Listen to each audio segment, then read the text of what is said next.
Hello, I'm Pastor Dave, and this is our sixth and final session of our study on Daniel. Now, in this session, we're looking at Daniel chapters 11 and 12. And in these chapters, we really have the passage of history more so than anything else. And we see this really as we look through 11, where we can read the history into different sections of this chapter. So this one's going to be kind of nerdy and basically full of names. Now the good news is for a lot of this, there's only 3 names and just a lot of numbers. So this won't go too bad. But as chapter 11 opens, we see that they're mentioning Darius the Mede. And he was the one who took over from the Babylonians. Now, as chapter 11 continues, in verse 2, we get how there's 3 more kings will stand up in Persia. Well, as history would note, that would be Cyrus, Xerxes, and Artaxerxes. Now, Xerxes would be one that, if you know about the Battle of Thermopylae or Psalm 300, he was the king of Persia in that battle. But then at the end, we see that about the stir up coming from Greece, and that would be Alexander the Great. Now, Alexander came out of Macedonia, which was Greeks considered somewhat Greek. Only after he took over most of the known world did they stop saying he was Macedonian. And that's kind of the history that's coming from Daniel's point of view of, okay, we have these rulers of Media and Persia, Darius, Cyrus, Xerxes, and Artaxerxes, and then Alexander the Great will defeat the Persians. Now, all of this would have come before the period when Daniel seems to have been written, that this would have been passed down through history. Or it was given directly, and there's no definitive proof one way or another. But this is where we start getting interesting, because things went south after Alexander. Now, when Alexander died, his kingdom was split 3 ways. We're not going to deal with the line that ruled in Greece, but we have 2 other lines, and it was mainly generals took over parts of his kingdom. And we have the Seleucids, who ruled in basically Syria and would rule over the area of Babylon and Persia. And then we had the Ptolemies, after his general Ptolemy, who ruled in Egypt. Now, Ptolemy we bring him up because we see in verse 5, the king of the south will be strong. That would be Ptolemy. As well as, in this period, we have 6 different Ptolemies, from 323 BC to 145 BC. They ruled over Egypt, and if you remember the controversy about the Black Cleopatra and the Netflix series, this is why. Because Ptolemy, the original Ptolemy, was Greek. His descendants were Greek. They weren't from Africa. They descended from the Greeks, and they were pretty much inbred and went crazy. This was Cleopatra's line. So basically, from Ptolemy I to Cleopatra, roughly 300 years later. That's the dynasty that ruled Egypt, and they were a powerful one. Now, the other line went under Seleucus I Nestor, starting about 312 BC, and they ruled over Babylon. And eventually, these people kind of all intermarry, because after Seleucus, then was Antiochus I, then Antiochus II, then Seleucus II, and they went back and forth with Seleucus and Antiochus. Kind of like how many European monarchs have the same name and just a number afterwards. But basically, Antiochus II ended up marrying Berenice, who was the daughter of Ptolemy II. And seeing that Antiochus II's reign ended the same time as Ptolemy II. So there was some connection and intermarriage between them because they were all Alexander's generals, they were all Greek. But this is why I say this is the passage of history. Because as things keep going, like starting in verse 7 through 10, we get this interesting passage. But out of a shoot from her comes one who stands up in his place, who comes to the army, and will enter into the fortress of the king of the north. That would be the Seleucids, Syria. And will deal against them and will prevail. He will also carry their gods and their molten images, and with their godly vessels of silver and gold captive into Egypt. He will refrain some years from the king of the north. He will come into the realm of the king of the south, but he will return to his own land. His son will wage war and will assemble the multitude of great forces, which will come and overflow and pass through. They will return and wage war even in his fortress. Well, basically, some of this comes from what I said about how the daughter of Ptolemy II married Antiochus II. Well, her brother was Ptolemy III. And that's where we're kind of getting some of this stuff together when they're waging wars. We're looking at basically the family feud between the Seleucids and the Ptolemies and how they will battle back and forth. Even though they were both given a section of Alexander's empire to rule, they just go back and forth. And this continues with 11 through 13, basically, is about Ptolemy IV defeating Antiochus, which would be Antiochus III, at the Battle of Raphia in 217 BC, which was kind of towards the end. But then we also get about, in verse 14, that's about Ptolemy IV dying and being followed by Ptolemy V, who was only 6 years old at the time of his death, at the time of his ascension to the throne. All this goes back and forth, back and forth. Now, what's important for us as this chapter kind of continues is about how this impacts God's people. And that starts with verse 15,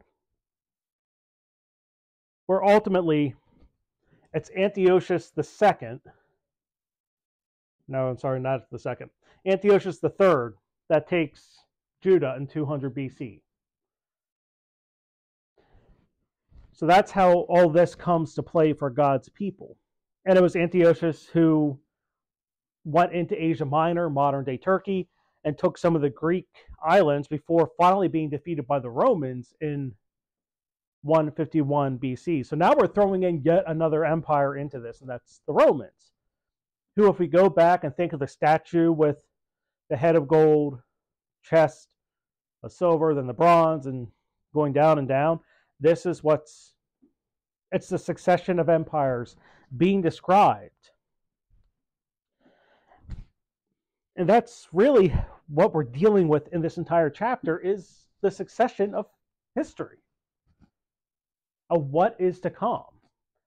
And we can take this as God being in control of history. We can take it about God's omniscient understanding of how things will transpire. But it also is none of this is really religious, but it does show us the ways of the world that are present before us. And this will ultimately get to impact the faithful, because when you get to 20, the one who will cause a tax collector to pass through the kingdom to maintain its glory will stand up in his place. But within a few days he shall be destroyed, not in anger and not in battle. And this gets into Heliodorus, who just basically, I don't want to say desanctified, I don't want to say despoiled either, but basically he messed up the temple. And that's really how we get to this point. And this is where the idea that Daniel was initially written down to help the persecuted people of Judah really comes into play, because we just got the entire section of these first 20 verses. We have about 200 years of human history of basically empires going back and forth and people getting stuck into the middle until Judah is conquered by Antiochus II, and then the Greeks act up. And this really gets into Antiochus IV. This is the big one because he is the persecutor of the Jews. And that picks up in verse 21 through 35. And it's Antiochus I who is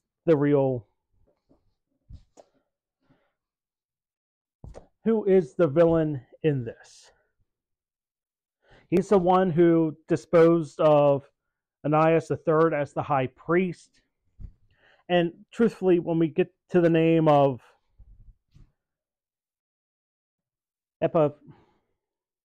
Epiphanes, this is Antiochus. Everyone sees this person in this section as Antiochus IV. And really, that's because his reign started the persecution. I mean, it was Antiochus III who took Judah around the year 200. The persecution didn't start until about 167 BC. So there was 33-ish years where the Jews were not being persecuted by the Greeks. And then it happens. And that's really what is happening in this passage. It's the description of the persecution, the description of the ones who sought, basically, the rest of this passage is for the persecuted people, where you have the people of God versus the people who oppose God. And we even see how these other nations, the kingdom to the north, the Seleucids in Syria, the kingdom to the south, the Ptolemies in Egypt, how they came in and how they were part of this. And this is why we look at this as kind of a prophecy of the end times, because we could compare a lot of this with Revelation and we get the same thing. And honestly, it's something we should kind of compare this to.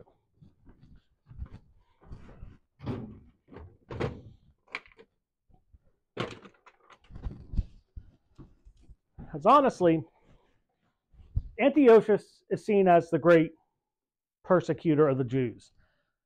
But we can take him just like the Antichrist in Revelation and compare them to the Messiah, to Christ.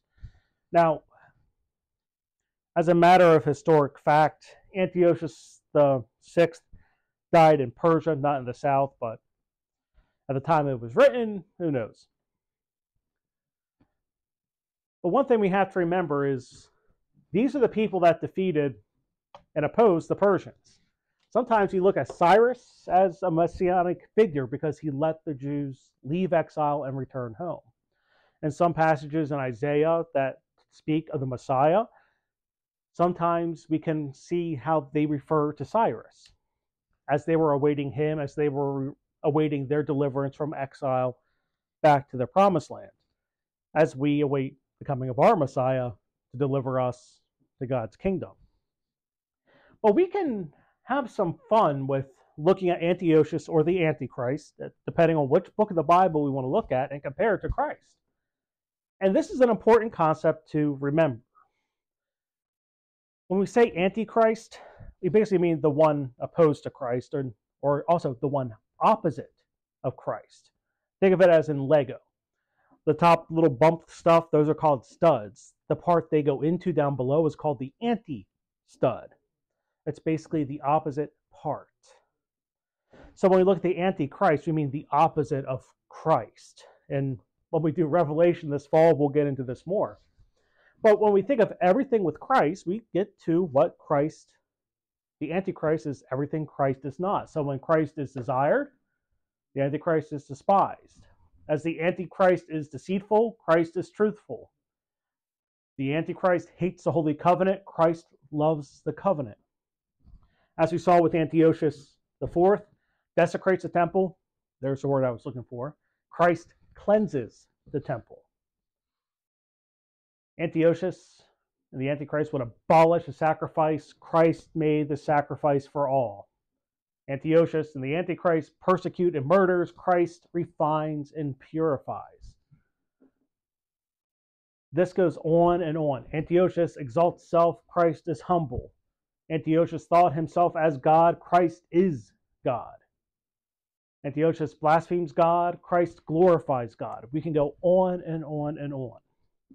And really, that's the big part of this, not so much as trying to figure out every single date, which if you want to go through and place every single person in here, how they interact, we can do that. I mean, that's what Bible study's for.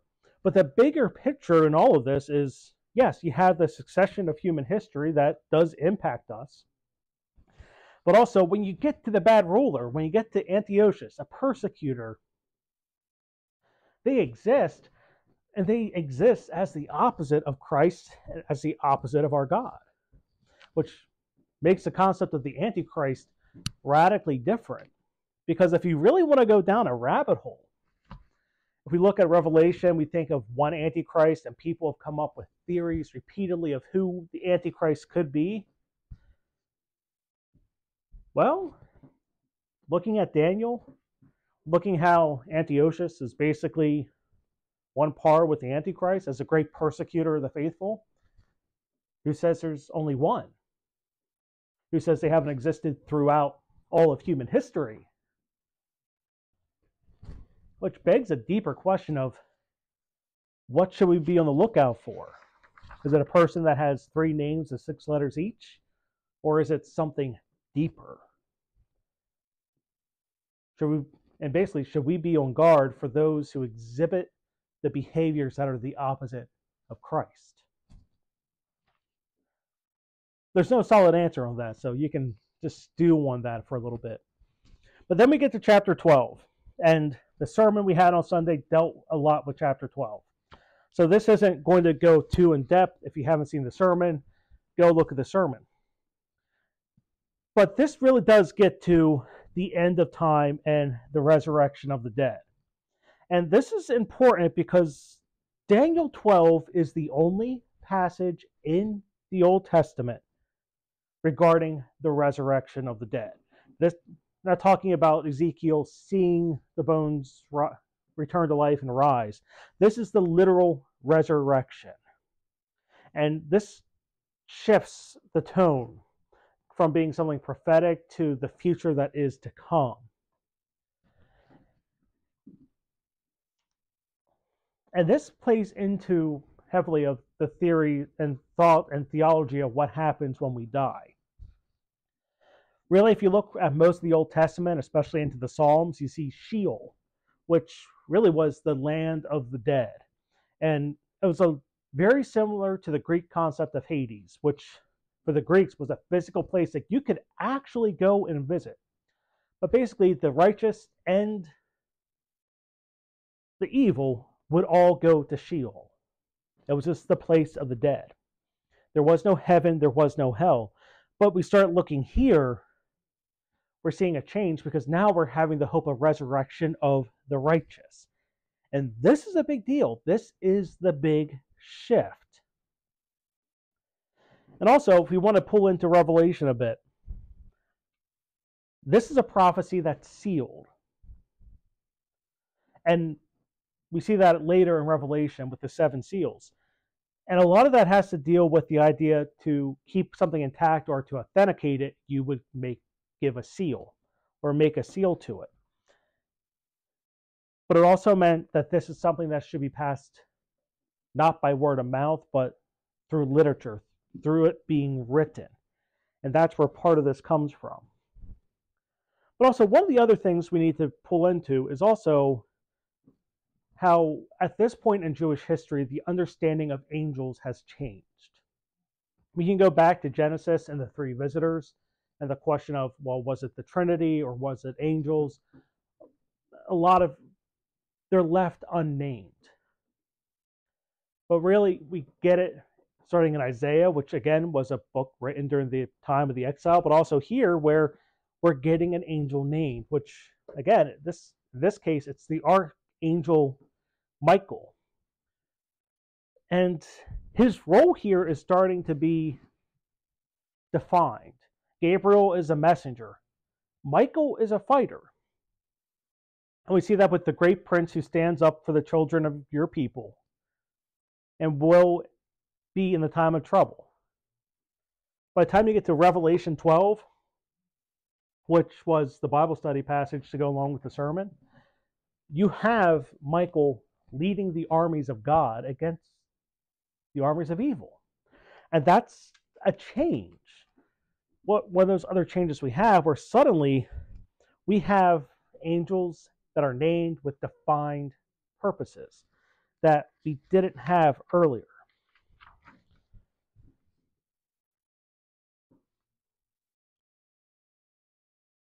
But as we look through all of this, we need to remember these last two verses. Blessed is he who waits and comes to the 1,335 days.